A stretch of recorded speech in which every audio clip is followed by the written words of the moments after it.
Naku, nakapagtataka talaga mga kapatid.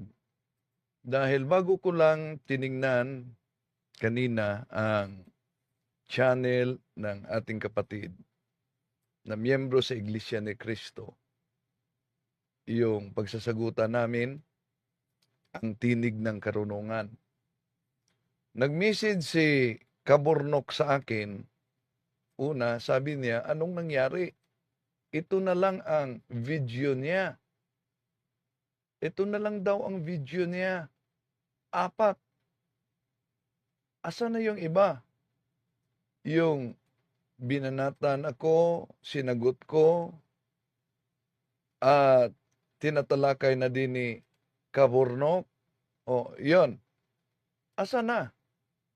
At kung tingnan natin, silipin natin ngayon ang kanyang channel. Ito ang makita natin.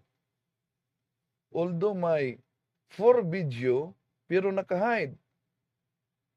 Isa na lang short. Ano nangyari?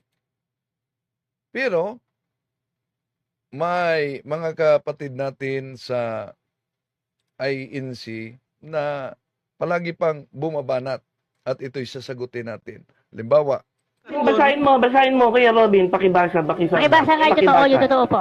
Ito po ang tamang basa sa aklat po ng Siya ang inyong pakinggan, Aral Katoliko, sa page 11. Talibong, makinig ka.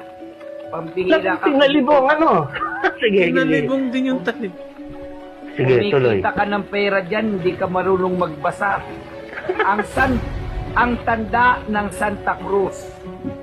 Ang paraang ginagawa sa paggamit ng Santa Cruz ay dalawa.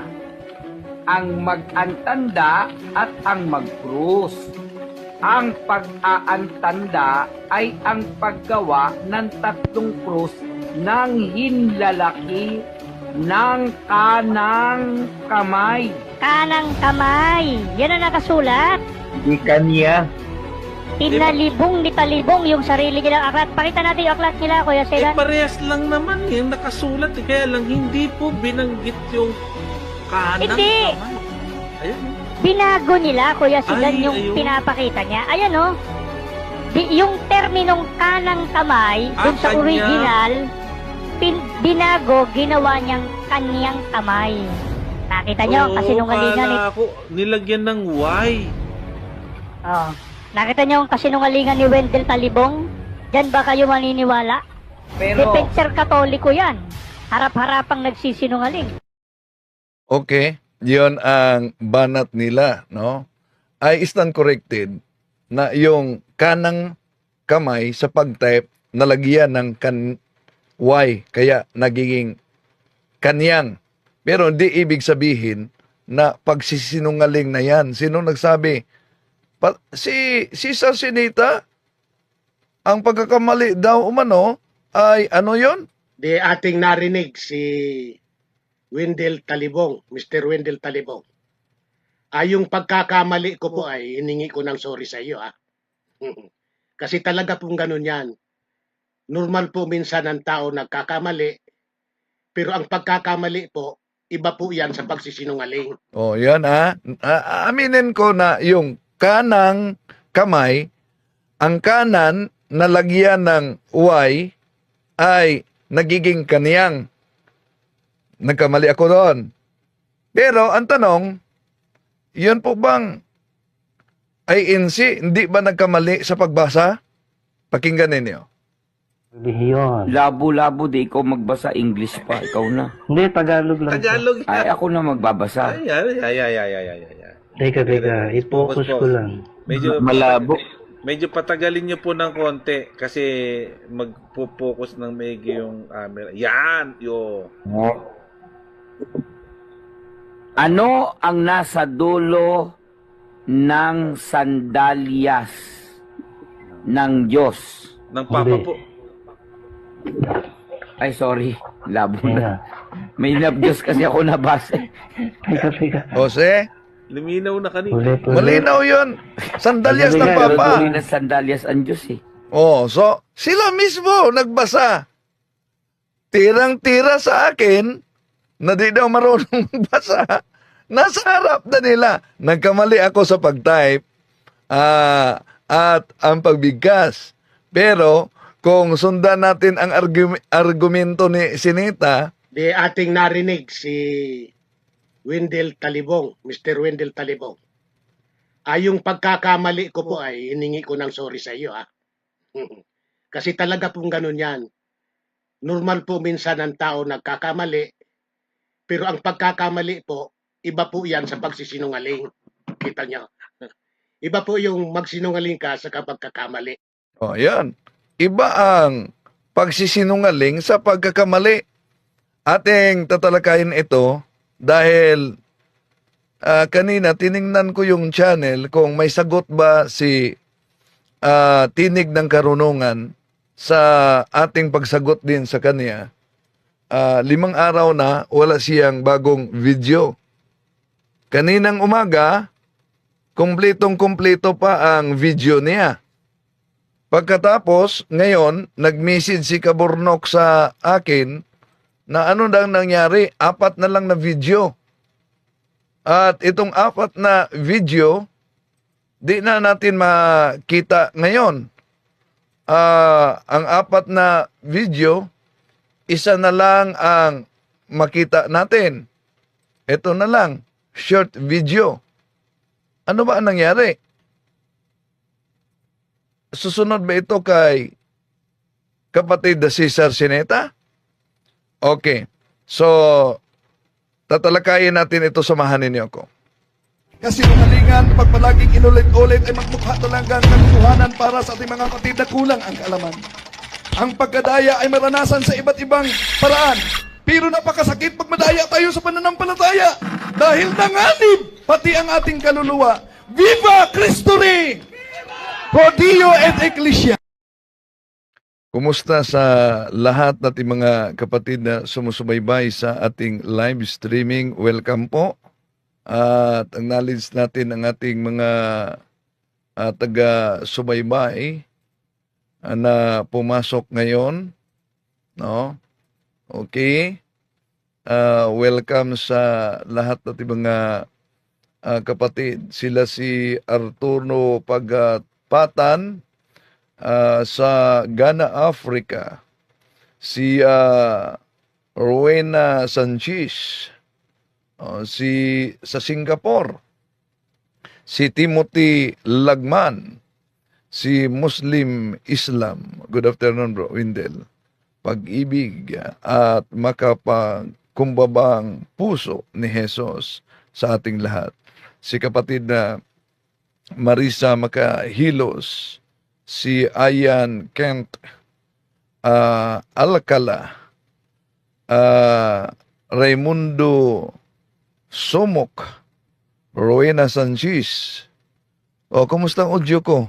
May na daw ang audio ko?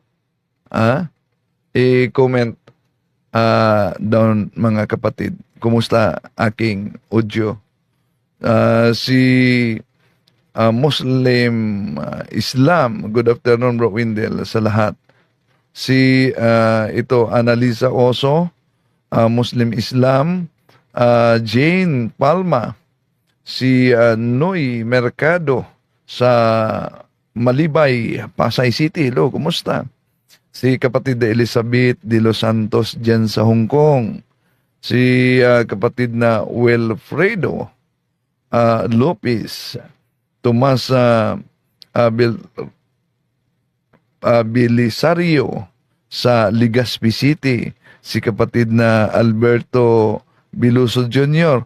Kumusta ba ang audio ko? Okay na, okay ang audio. Salamat po ni Sis Elizabeth, Rowena Sanchez, si Rina Eversabal, Marisa Makahilos, okay naman ang audio. Okay na ang audio, sabi ni Rowena Sanchez, Jean Palma. Okay, maraming salamat. Si Ginit Iminian, si o Misa Bil Rosario, Nanding and Elliot TV. Oh. Di mo ba naalala ninyo? Sandali muna. Tingnan natin ang ating mga kapatid yan sa pananampalataya at katuwiran, Skylove. Si Skylove, naalala ko yung maliit pa ako, yun ang kinatatakutan namin noon na may Skylove daw. Si Lorena Placido La Pastora, si Ninita Makabuhay, Kandahab Diolada, Adyo Lola, at sa lahat ating mga kapatid na sumusubaybay sa ating live streaming. No? Okay. So, balikan natin mga kapatid. Yung message at ipinadala ni Kaburnok sa akin, at may ginawa pala siyang post. Ito sa Kaburnok, sabi ni Kaburnok, dahil sa kaniyang paninira sa Iglesia Katolika na binuko ni Kaburnok, tinig ng karunungan daw, nawala halos ang mga video niya. O si Kaburnok, 4 na lang ang video ng tinig ng karunungan. So, ano ba ang nangyari? At kung sisilipin natin ngayon ang kanyang channel, isa talaga na video ang makita natin. Eto, kay Cesar Sinita, di naman, matagal nang wala siyang video. Eto, ako lang, si Kaburnok, ako halos dito ang kanyang paboritong content. Ito, matagal na. Si Kasisar, na walang video dito. Pero dito pa, nanatili pa mga video ko. Ayan, nakita nyo. Pero halos mga pamimersonal, na nakasulat dito, si Kaburnok, yon. Ano ba nangyari? Di po ba, may babala tayo sa kanila na sinagot ninyo kami, una sinagot natin sila. And then, nagkasagutan. At wala natin na baka magiging katulad kayo ni Cesar Sineta na biglang nawala na ngayon, no? Bakit kaya sa pagsasagutan biglang nawala na? Una, kung maalala ninyo, tinatalakay natin yung punto por punto yung pagtuligsa nila sa simbahang Katoliko. At yung pagsabi nila na nandaya sa debate. Ganon din ang kay Cesar Sineta na ako'y mandaraya. Pero asan na ba siya? Si tinig ng karunungan din, ganon din. No? Bakit daw dinaya ko ang debate? Kaya sinagot natin, pinipresenta natin ang argumento at sinabi natin, baka susunod kayo kay Sinita, biglang mawala lang. Kaya nabigla talaga ako, nag-message si Kaburnok sa akin at nag-inform na, bro, tingnan mo yung channel ng Tinig ng Karunungan. Yun na lang. 4 na video. 4 na video pa dito ang naabutan ni Kaburnok. Pero, although may 4 na video na makita natin sa kanyang channel, no, naka-hide ang 4 na video na dito. isa lang ang pero maraming viewers din siya. Maraming viewers siya. More than 100 views ang Tinig ng Karunungan. Ang dami niyang viewers. At isa na din, may nagpadala sa akin na video, isang miyembro ng Iglesia ni Cristo na babae. Yon. Sasagutin din natin yon, mga kapatid, no? Ang naturang miyembro ng Iglesia ni Cristo. At dito, pakinggan natin ang ilang pahayag. Kinuha pala nila yung video sa akin at nagsagawa ng komentaryo yung mga miyembro sa INC ni Felix Manalo. Kaya ating isa-isahin ito, mga kapatid, at ating sagutin ito. Sasagutin natin ito. Pero mahaba kasi ang naturang video nila. Yon. Ating sasagutin yan sa mamaya. Ako pala ang mag-topic mamaya, no? Ito lang, nagulat lang tayo. Bakit ito ang nangyari sa channel ng Tinig na Karunungan? At ganito din ang kay Sinita. Matagal nang walang video si Sinita. Pero yung munting kaalaman, so meron pang mga video siya at tinatalakay din niya ako. At may isang babae na nagtalakay din na miyembro sa Iglesia ni Cristo. Pero sasagutin natin ito sila, no? Isa-isahin natin. Yun lang, nagtaka lang ko, bro, click mo ang live sa channel niya. I-click ang live sa channel niya, sabi ni Kabornok. Okay. Sige, subukan ko. I-click daw ang live sa channel niya. Ibig sabihin, yung sandali. Hindi to. Ito. Okay. Ito.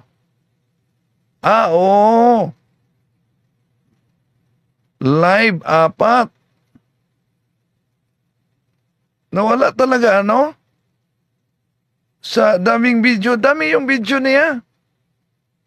At dami din siyang mga nagsubaybay. Dahil parang ministro talaga siyang magsalita. No? Fairness naman ng Tinig ng Karunungan. Pero kahit nga si Kabornok, isa sa mga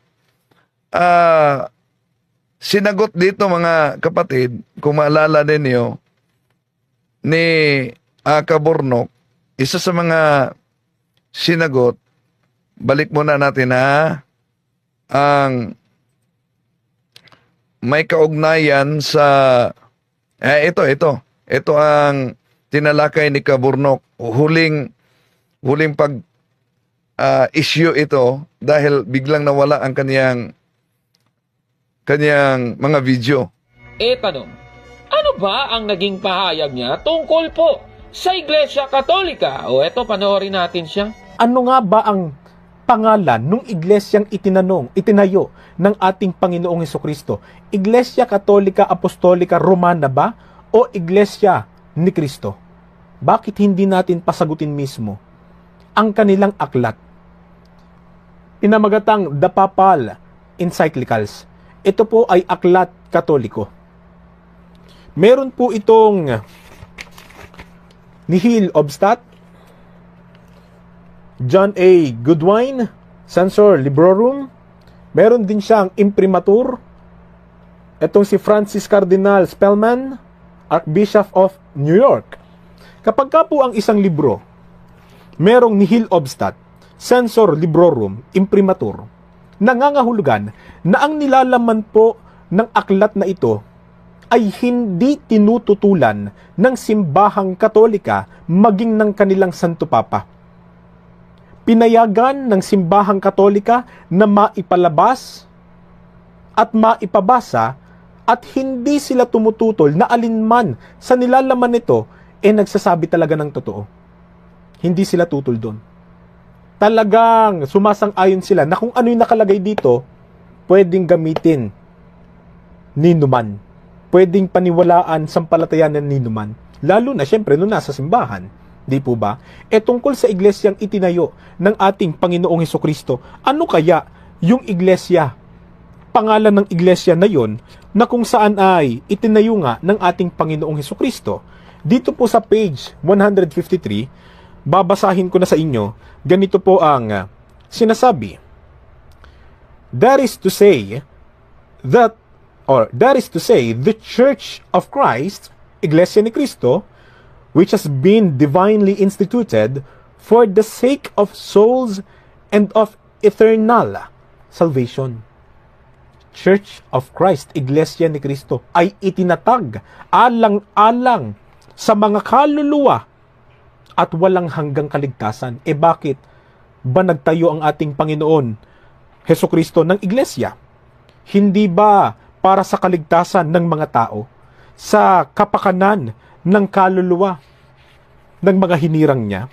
Sa makatuwid, sumasang-ayon ang simbahang Katolika na yung pangalan ng iglesia na itinatag ng ating Panginoong Hesukristo para sa kaligtasan ng kaluluwa ng mga tao, ang pangalan nun Iglesia ni Cristo at hindi Iglesia Katolika Apostolika Romana na parang jeepney assembled nga. Aba, grabe naman talaga itong taong ito. Ayon po sa kanya, ang Iglesia ni Cristo, ang pangalan ng iglesia na itinayo ng ating Panginoong Hesukristo ayon po sa isang aklat Katoliko at binatayan niya.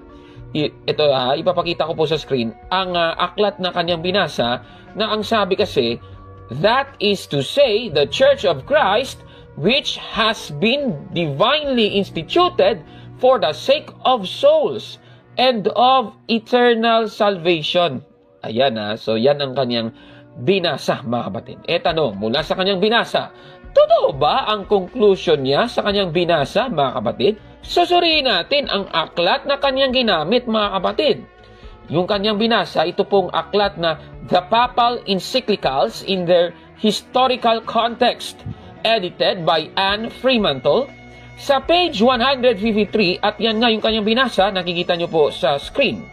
That is to say, the Church of Christ, which has been divinely instituted for the sake of souls and of eternal salvation. Tanong mula sa kanyang binasa, anong iglesia kaya ang tinutukoy ng Church of Christ sa aklat na ito? Sige nga, tignan nga natin. Babalikan natin yung aklat, The Papal Encyclicals in their Historical Context sa page 153 pa rin. At pansinin po dito, ito, babasahin natin kung ano ba yung tinutukoy na Church of Christ. Sabi dito, Venerable brothers, it is surprising that in our time, such a great war is being waged against the Catholic Church. Sandali. Sinasabi sa unang parte na meron pong nagaganap na pambabatikos laban sa Iglesia Katolika. Ngayon, itutuloy natin. Ang sabi, it is from them that the synagogue of Satan, which gathers its troops against the Church of Christ, takes its strength.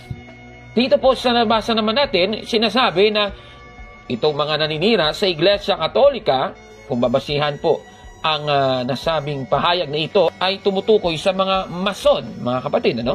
So ang sabi, ang mga troops ng mga mason ay lumalaban sa Iglesia ni Cristo, na ayon po sa unang parte, ay tumutukoy sa Iglesia Katolika, mga kababayan.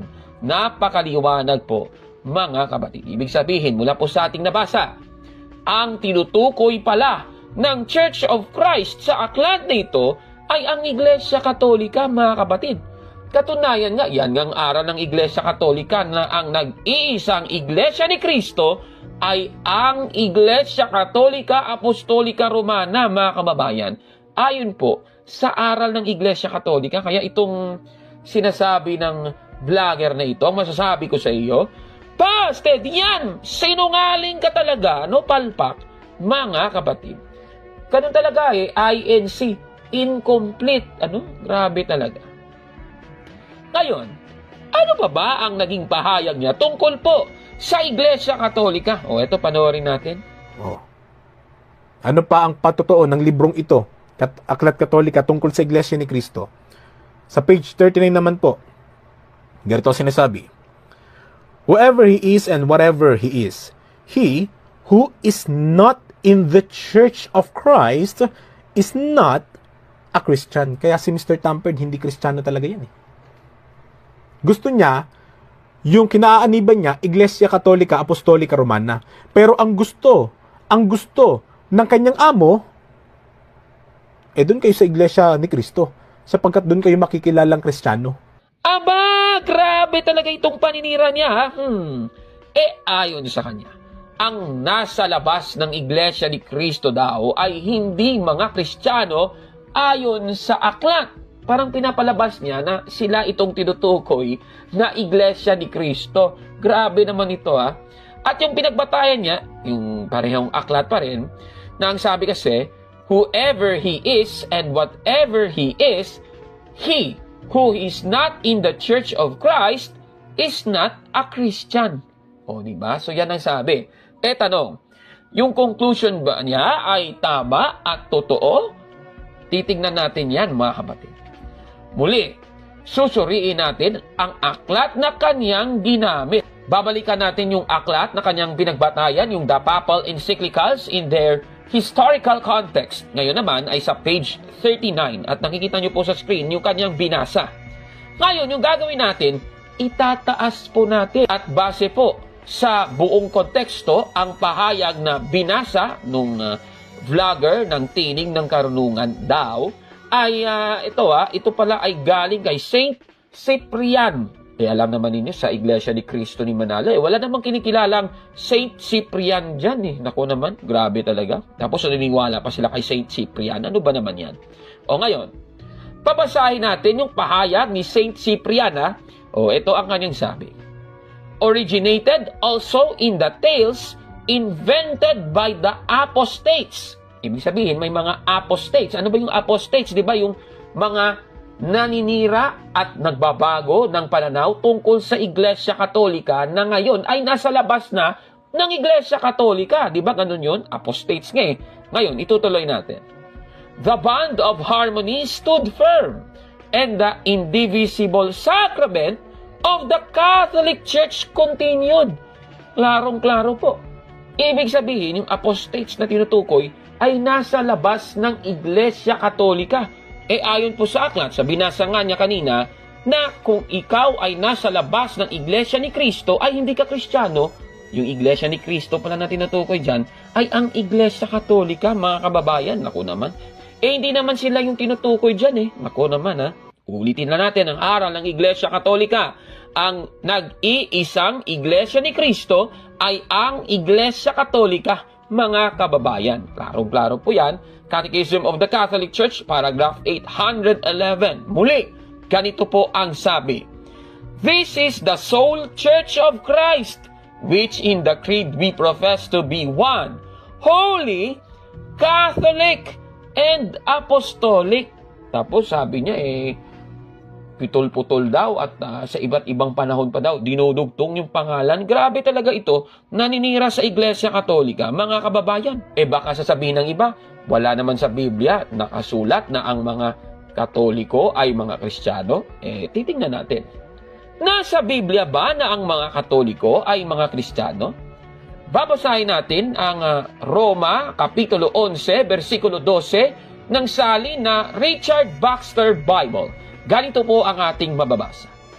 And if the Gentiles have been so great gainers by occasion of the sin and fall of the Jews, how much more when they shall become Christians will they add to the glory and greatness of the Catholic Christian Church. Napakaklaro po ng ating nabasa. Ibig sabihin, ang Iglesia Katolika po, mga kababayan, ay isang Kristiyanong iglesia, mga kapatid. Kaya itong sinasabi ng vlogger na ito, busted! Yan! Mali yan! Nako At base po sa mga napag-alaman natin doon sa kanyang mga paninira sa Iglesia Katolika, I guess, mali po ang naging title ng kanyang YouTube channel.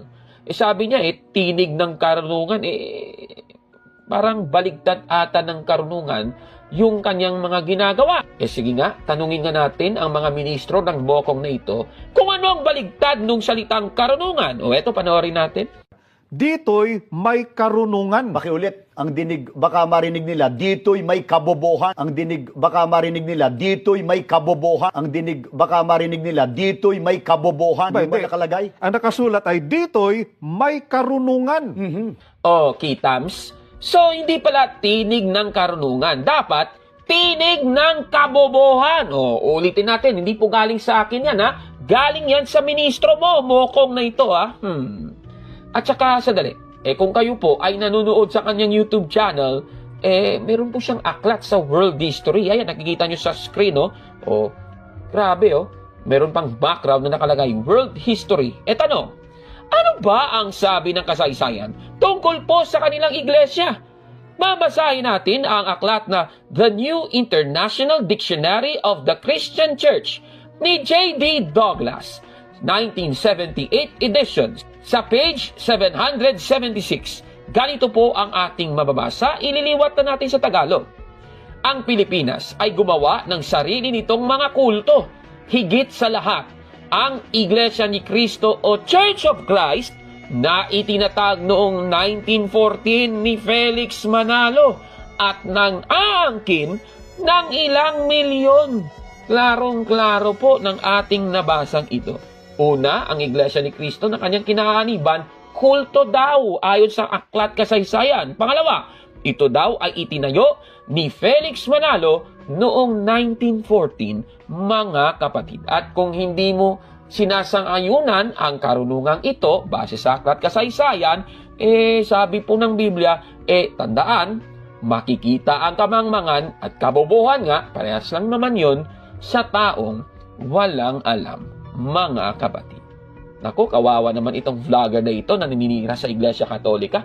Baka siya na yung susunod kay Cesar Ceneta na dahil sa ating pag-e-expose, ngayon wala na siyang bagong video kasi takot siya kay Caborno kasi talo siya palagi. Yun, ang babala ni Kaburnok, no? At babala din natin. Kaya na sinilip, kanina, tiningnan ko talaga yung channel niya. Kumpleto pa ito ng video. No? Pero ngayon, sa live niya, 3 na lang. 3 na lang talaga. At sa home, 1 na lang ang makita kay Marcolita live 3. 1. At may nagpapadala sa atin ng video na isa ding kaanib sa Iglesia ni Cristo. Ito. Sasagutin din natin ito. Ang channel niya, si Mitchell Hapina. Di po ba? Kung nasabi niya na ang kulto ay yung mga ganito at dapat yung mga lupain ay kinukuha, hinihingi. Kulto talaga yun. Di ba? Kasi niluluto niya mga member tuloy. Church, ang kulto ay hindi kasama. Mabuti ang kulto. So, mabuti ang kulto. Okay. Ayun, sasagutin din natin yan ang channel ni Mitchell Hapina na isang Iglesia ni Cristo. Ito lang may nagpadala sa atin na yung video ni Bro Khalid, naalala nyo ba si Bro Khalid na isang pastor ng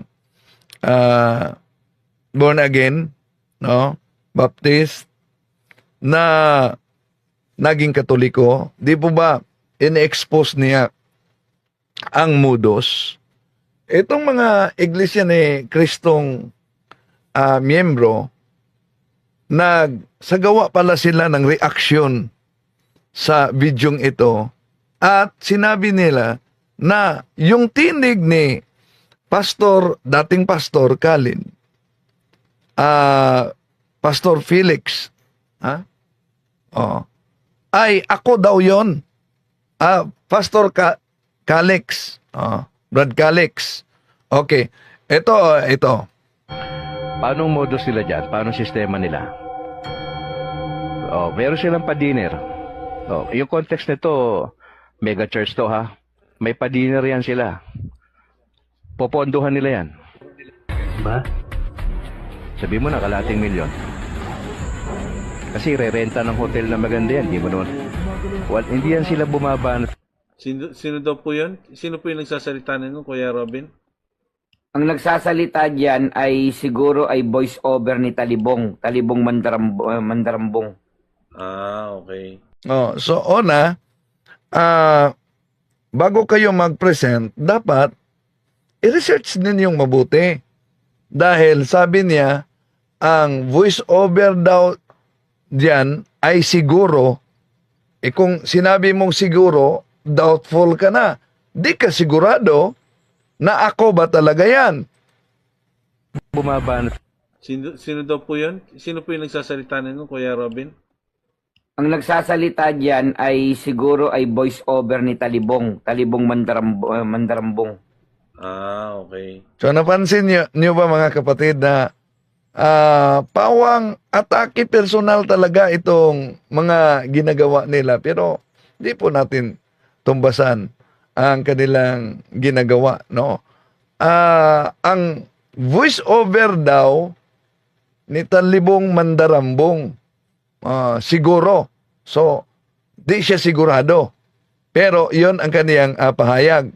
Pero yon ay pahayag mismo ni Brad Calix, yung dating pastor na yumakap sa simbahang Katoliko. Eto. Sino ba yung target audience? Christine, magandang gabi. Roger Turgo. Kay Ate Mariby Cabato Largo, salamat. Kay Juliet Bukaw Apayor. Now, ang target itong mga anti-Catholics na ito, kasi nga ginagamit nila yung paraan ng business o pagninegosyo.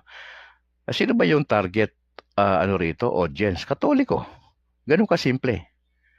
Wala naman sila ibang tinatarget. Hindi ho tatarget ng Iglesia ni Manalo yan. Hindi tatarget ng Mormons yan. Hindi, mahirapan sila doon eh. Mahirapan sila doon sa kulto. Kaya pinakamadali na sistema ng mga anti-Catholics na ito, yung Katoliko. Now, ano po yung marketing strategies ng mga simbahan po na ito? Again, balik tayo doon sa marketing plans. Importante yon, may plano. Pangalawa, ano ba yung capital nila? Committed members. Dapat ang miyembro masipag, yung mga volunteers. Excited yan. Pangatlo, hindi lang marketing plans under sa business opportunities. Pangalawa, capital. Pangatlo, may tinatawag sila na ROI o yung return of investment. Hindi naman papayag yung mga may pera dyan na tumaya ako dyan, pinondohan ko yung gagawin ng project na simbahan. Dapat may balik sa atin yan. May balik sa atin yan as a group. Ano yung balik nila dyan dapat? Dapat may profession of faith yan. Dapat mayroong baptism na mangyayari dyan. May membership yan. Mayroong leadership yan later on. At syempre, paglaki ng pera ng denomination. Syempre, may additional na 100 na bagong professional eh. Iba-iba sweldo niyan. May 10% kasi yan mga brad. You have to understand that. May 10% yan. Hindi yan optional ang 10%. Talagang dapat ibigay yan pagka naging miyembro ka. Yan. Kay Bro Calix yun. Hindi yun busis ko. Pero, ang sabi nila, paano modus nila dyan? Paano sistema nila? Oh, meron silang pa-dinner. Oh, yung context nito, mega church to ha. May pa-dinner yan sila. Popondohan nila yan. Ba? Sabi mo na, kalating milyon. Kasi re-renta ng hotel na maganda yan. Di mo naman. Hindi yan sila bumaba. Sino daw po yun? Sino po yung nagsasalita nito, Kuya Robin? Ang nagsasalita diyan ay siguro ay voice over ni Talibong. Talibong Mandarambong. Ah, okay. Yun, siguro. No, siguro. Grabe ang personal talaga nila dito. Pero naunawaan naman natin sila dahil posible sa ating pag-expose, lalo na sa mga aklat na ginagamit nila, yung Bible na ginagamit ni Sinita, di ba? Nasaktan din sila. Imagine kung balikan natin yung pag-type ko kasi sa ipinakita ko yung kanang kamay. Mamaya ituloy natin ito dahil ako ang magtatapik sa punto por punto. Nalagyan yung kanang ng Y, kaya nagiging kanyang. At dito sila pumupuntos. Dito sila pumupuntos para makapuntos. Basahin mo, Kuya Robin, pakibasa. Pakibasa nga yung totoo, yung totoo po. Ito po ang tamang basa sa aklat po ng Siya ang inyong pakinggan, Aral Katoliko, sa page 11. Talibong, makinig ka. Sandali lang. Makinig talaga ako sa inyo. May si Timothy Lagman kasi, Bisaya ba din umano si Bro Calex? Ilonggo. Parang Ilonggo to. Si Kaburnok, nagsubaybay ba ko? Kaburnok, nasa kanilang Kaburnok ito. Okay, tuloy natin. Basahin mo, Kuya Robin, pakibasa. Pakibasa nga yung totoo, yung totoo po. Ito po ang tamang basa sa aklat po ng Siya ang inyong pakinggan, Aral Katoliko, sa page 11. Talibong, makinig ka. Pampihira ka. Tinalibong, ano? Sige. Tinalibong din yung talibong. Sige, tuloy. Kumikita ka ng pera dyan, hindi ka marunong magbasa. Ang tanda ng Santa Cruz. Ang paraang ginagawa sa paggamit ng Santa Cruz ay dalawa. Ang mag-antanda at ang mag-cruz. Ang pag-aantanda ay ang paggawa ng tatlong krus ng hinlalaki ng kanang kamay. Kanang kamay. Yan ang nakasulat. Di kanya. Tinalibong ni Talibong yung sarili nilang aklat. Pakita natin yung aklat nila, Kuya Sedan. Parehas lang naman yung nakasulat. Kaya lang hindi po binanggit yung kanang Hindi. kamay. Ayun. Binago nila, Kuya Sedan, yung ayun. pinapakita niya. Ayan, oh. Yung terminong kanang kamay, dun sa kanya. original, binago, ginawa niyang kanyang kamay. Nakita niyo, kasi nung kalingan ni... Ako, nilagyan ng Y. Nakita niyo? Iyan. Doon sila pumupuntos. Kaya sabi nila, namin ko naman yung kanan nalagyang Y, kaya naging kanyan. Doon ko, nagkamali ako sa pag-type. Ito ang original. Pero, kung sasabihin nila na dahil diyan ay nagsisinungaling, si Cesar Sinita mismo nagsabi, pag nagkamali, hindi yan ibig sabihin na nagsisinungaling na. Di ating narinig si Wendell Talibong, Mr. Wendell Talibong. Yung pagkakamali ko po ay hiningi ko ng sorry sa iyo. Kasi talaga pong ganun yan. Normal po minsan ang tao nagkakamali, pero ang pagkakamali po, iba po yan sa pagsisinungaling. Kita nyo. Iba po yung magsinungaling ka sa pagkakamali. See? Kasama na ninyo ang nagsabi diyan, ha? Ang pagkakamali, aminin ko na yung kanan nalagyang Y, kaya kanyang, nagkamali yon. Pero sabi ni Cesar Sinita, ang pagkakamali, iba yon sa pagsisinungaling. Bakit? Kayo, di ba kayo nagkamali sa pagbasa? kung ituloy natin ang video ninyo. Nagkamali. Imagine, ang nakasulat sa binasa ninyo ay sandalyas ng Papa, pero ang sinabi, sandalyas ng Diyos. Ito. Yun. Labo-labo di ikaw magbasa English pa, ikaw na. Hindi, Tagalog lang. Tagalog Ay, ako na magbabasa. Ay. Teka, i-focus ko lang. Medyo Malabo. Medyo patagalin niyo po ng konti kasi magpo-focus ng maigi yung camera. Yan, yo. Ano ang nasa dulo ng sandalyas ng Diyos? Ng Papa Hindi. po. Ay, sorry. Labo na. Imagine ha, kung ang pagkamali sa pagbasa ay pagsinungaling na, ano ngayon? Ibig po ba sabihin, nagsinungaling na kayo? Ha? Kung doon lang kayo pupuntos. Pero, sandali lang, may nabasa ako bago tayo magtapos. Abangan ninyo ang kadugtong nito mamaya dahil punto por punto, sasagutin natin sila. May nabasa ako dito, sabi kasi ni kapatid na Ronelo Cañete, kahit anong paniniwala dyan, Panginoon pa rin ang bagsak. Mali po, kapatid. Remember, one of the common dogmas outside the Catholic Church is the dogma of indifferentism. Indifferentism is the notion that all religions are equally true. Ang iba't ibang mga relihiyon ay magkakatulad, indifferentism yan. Diyos lang ang patunguhan. Mali po.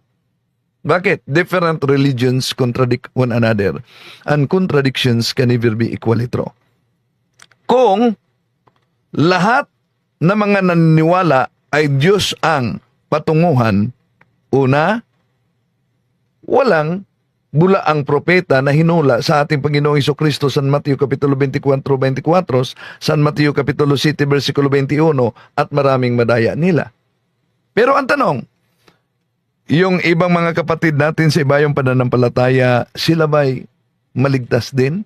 Yes, maligtas din sila through no fault of their own. Deklarasyon niya ng Simbahang Katoliko sa Concilio Vaticano, Lumen Gentium number 16.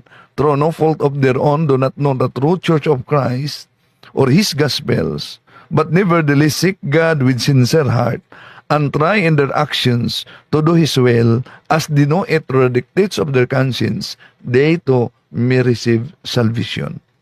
Through no fault of their own. However, dogma de fide yang sola, yung extra ecclesia nola salos, na nasa Catechism of the Catholic Church 846, at nasa Fundamentals of Catholic Dogma. Akala kahit ibang mga pare may paniniwala na hindi na yan nag-epekto. Ano ba yung extra ecclesia nulla salos?